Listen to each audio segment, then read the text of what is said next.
Time again for Tennessee, Tuxedo and his tails. Come on and see, Tennessee Tuxedo. See.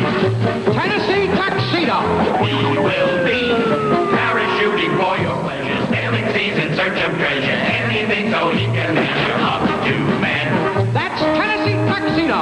A soul-heading Gwen who drives with that tuxedo, though he may fail. As he rides for fame and glory, still he tries in each new story tale.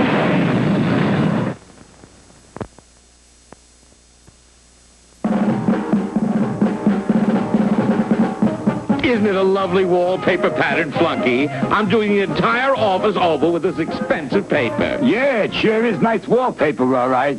This, of course, is just a sample, but all the rolls of paper will be delivered later today. I want you to be certain that nothing happens to them. Oh, yeah, sure thing, Mr. Livingston. Understand you wanted to see me, Stanley. I think I can guess now what it was. I suppose you want me to wallpaper your office. Heaven forbid, I do not. I simply want you to pass the news along that the mayor is paying us a visit next week. That is why I'm having my office redecorated. So? So I want everyone in the zoo to prepare for the mayor's visit, just as I'm doing. I want everything cleaned up, spotless, perfect. Now run along and spread the news. Gee, Tennessee, where you headed? Come on, Chumley. I've got to spread some important news around the zoo. Stanley Livingston told me... Told you what, Tennessee? You said... Get me out of here! Get me out of here! You, the Gopher brothers, get those holes filled up. The mayor's coming next week, and Stanley wants everything perfect. Ridiculous the way I have to run around spreading the news. It's dangerous. Just look over there. The Beaver brothers cutting down another tree. You know, it looks like it's going to fall, Tennessee. Of course it's going to fall. And it could fall right on me. Right on.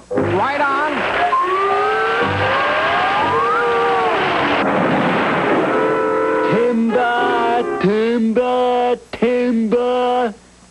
Chumley, you are supposed to yell timber before the tree falls. You, the Beaver brothers, get those trees cleared out of here.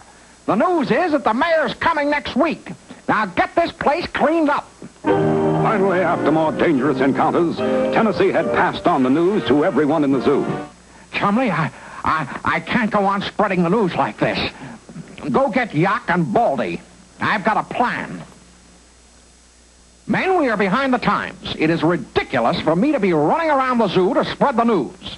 We are going to do it the modern way. I get you, Tennessee. We'll broadcast the news. We'll give them the old Hinkley-Winkley report. What's new from the zoo? What's new from the zoo? We get the blues from the news of the zoos. Good evening, ladies and gentlemen. Well, what kind of a day has it been?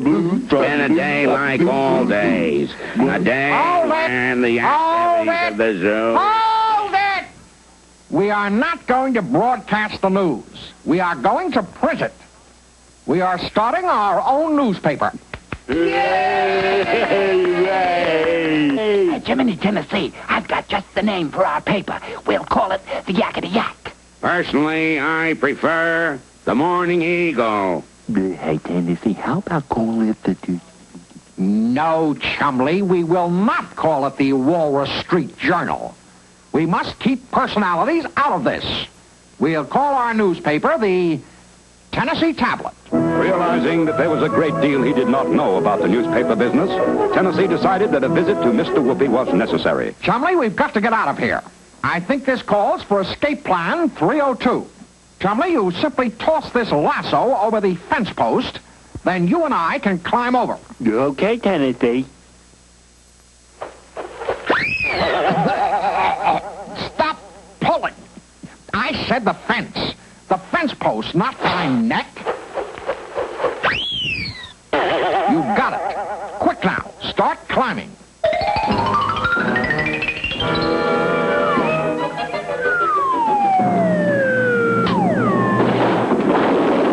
Well, Chumley, at least we're out. Let's get over to Mr. Whoopi's.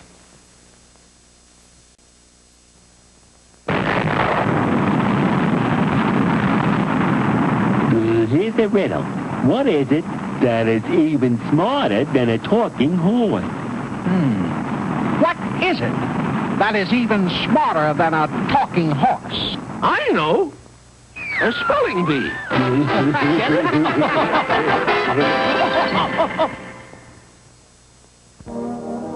Well, now, this is news. Oh, yes, starting your own newspaper. Oh, yes, indeed. Well, we'll certainly need our fabulous, fantastic three-dimensional blackboard. Ah, here we are, the 3DBB. Now, let me see.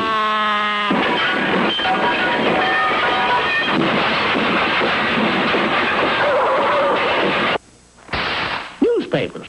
Well, the business of spreading news is certainly different from what it was in ancient times.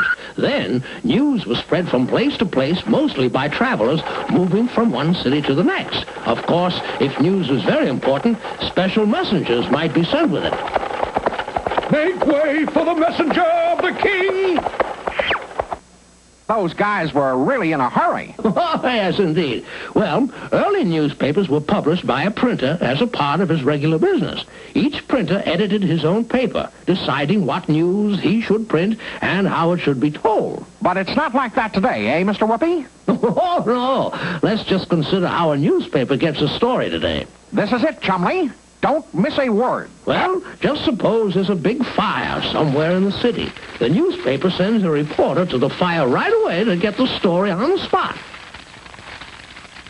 Now, often, this reporter doesn't even take time to go back to his office. To get the news in as fast as possible, he telephones his story into what they call a rewrite man. The man who takes down the reporter's facts and writes the story the way you read it. Zowie. Then what? Well, next, the story is given to a linotype operator.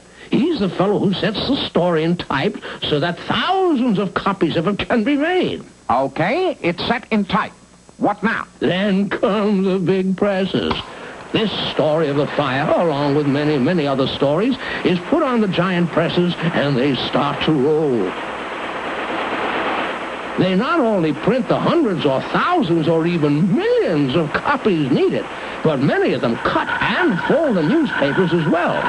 Finally, a conveyor belt takes the papers down to the delivery room where trucks pick them up and deliver them to all parts of the city so that you can buy them at a stand or have them delivered by a newsboy. Big, Mr. Whoopi. Huge, exciting, terrific. Oh, yes, yes, indeed.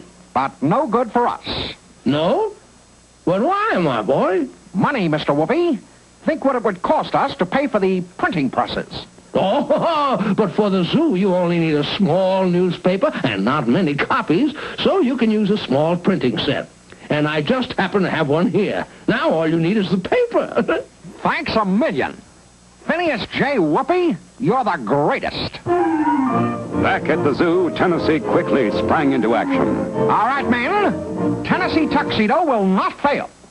I'll be the reporter and write up the stories. Yak can set up type on our printing set. And Baldy can deliver the papers around the zoo.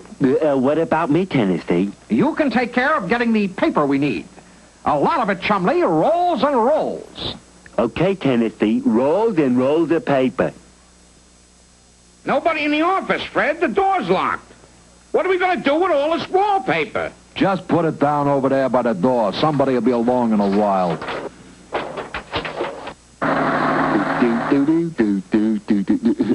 Hey, I wonder what's in there. Oh, boy, paper, rolls and rolls. Oh, boy, where did I see Tennesse? Tennesse, I got the paper, Let me show you. I got rolls and Rush it to Yak. He's setting type on our first edition as fast as I can write it. Okay, Tennesse. And later, Tennessee's newspaper was an immediate success with everyone in the zoo. Or that is, almost everyone. Well, Stanley, I thought you'd be around. I suppose you've come to congratulate us on the newspaper. No, Tennesse. I came to bring you a big story for your paper. A big story? Good. We'll put out an extra. What is it?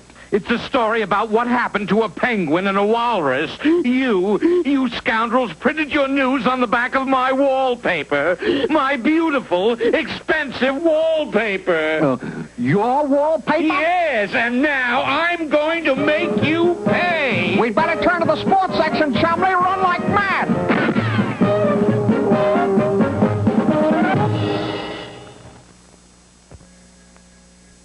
Tennessee and Chumley will be right back with more cartoon fun.